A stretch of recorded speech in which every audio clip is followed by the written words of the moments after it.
شیطان بعض لوگوں کے ذہنوں میں یہ وسوسہ ڈالتا ہے کہ میں تو دین کے قریب ہو رہا ہوں، اللہ کے قریب ہو رہا ہوں، اور مجھ پر آزمائشیں کیوں آ رہی ہیں؟ سنو سبحان اللہ، اللہ کے حبیب علیہ الصلوۃ والسلام کی کیا شان ہے۔ اعلیٰ حضرت ایسے ہی نہیں کہتے کہ میں نثار تیرے کلام پر، ملی یوں تو کس کو زبان نہیں، وہ سخن ہے جس میں سخن نہ ہو، وہ بیان ہے جس کا بیان نہیں۔ میرے آقا نے کم و بیش 1450 سال پہلے یہ مسئلہ سالو کر دیا۔ حضرت سیدنا سعد بن ابو وقاص رضی اللہ تعالیٰ عنہ فرماتے ہیں کہ میں نے عرض کی یا رسول اللہ صلی اللہ تعالیٰ علیہ وسلم، سب سے زیادہ مصیبتیں کن لوگوں پر؟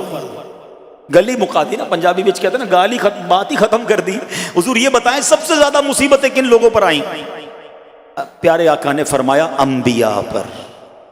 اللہ اکبر، اللہ کے سب سے قریب تو انبیاء ہیں نا، انبیاء پر، پھر ان لوگوں کے بعد جو لوگ بہتر ہیں، پھر ان کے بعد جو بہتر ہیں۔ سنو اب اگلا جملہ، بندے کو اپنی دینداری کے اعتبار سے مصیبت میں مبتلا کیا جاتا ہے۔ اگر وہ دین میں سخت ہوتا ہے اس کی آزمائش بھی سخت ہوتی ہے، اگر وہ دین میں کمزور ہوتا ہے تو اللہ عز و جل اس کی دینداری کے مطابق اسے آزماتا ہے۔ بندہ مصیبت میں مبتلا ہوتا رہتا ہے یہاں تک کہ اس کے دنیا میں ہی اس کے سارے گناہ بخش دیے جاتے ہیں۔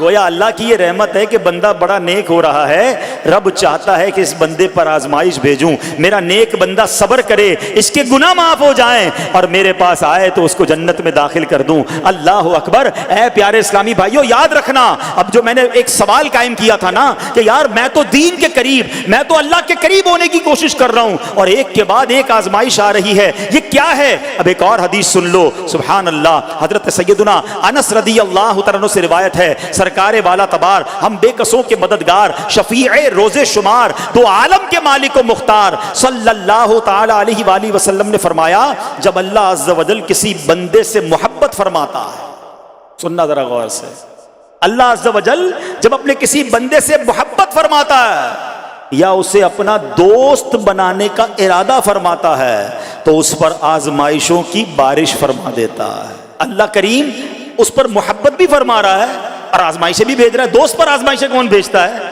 دوست کو تو راحتیں ڈالی جاتی ہیں۔ ہائے ہائے، اب یہی تو امتحان ہے، یہی تو چیک ہے۔ سنو، نبی پاک فرماتے ہیں جب اللہ اس پر آزمائش بھیجتا ہے نا وہ بندہ اپنے رب کو پکارتا ہے، اے میرے رب عز و جل، تو اللہ فرماتا ہے میرے بندے تو جو کچھ مجھ سے مانگے گا میں تجھے عطا فرماؤں گا، تو جلد ہی تجھے دے دوں گا اور اسے تیری آخرت کے لیے ذخیرہ کر دوں گا۔ سبحان اللہ۔ یعنی اللہ والوں کو آزمایا جاتا ہے، ان کے درجات بلند کیے جاتے ہیں، ان کے گناہ معاف کیے جاتے ہیں۔ تو اے میرے پیارے اسلامی بھائیوں، کبھی بھی یہ ذہن میں خیال مت لانا کہ یار میں دین میں قریب آ رہا ہوں، میری آزمائشیں بڑھ رہی ہیں۔ سمجھ لو امتحان شروع ہو گیا ہے، ٹیسٹ شروع ہو گیا ہے، اب اس ٹیسٹ میں مجھے کامیاب ہونا ہے اور اللہ کے مزید قریب جانا ہے۔ زندگی میں جو گناہ ہو گئے ہیں یہ میرے گناہوں کا انشاءاللہ کفارہ بن جائے گا، میرے درجات کی بلندی کا سبب بن جائے گا۔ اللہ سے عرض کرنا، اے مولا میں تیری رضا پر راضی، میں تیرے فیصلوں پر راضی، اب تک جو دیا تھا تو نے دیا تھا، یہ سب کچھ تیرا ہے۔ اے رب جب تو واپس لے گا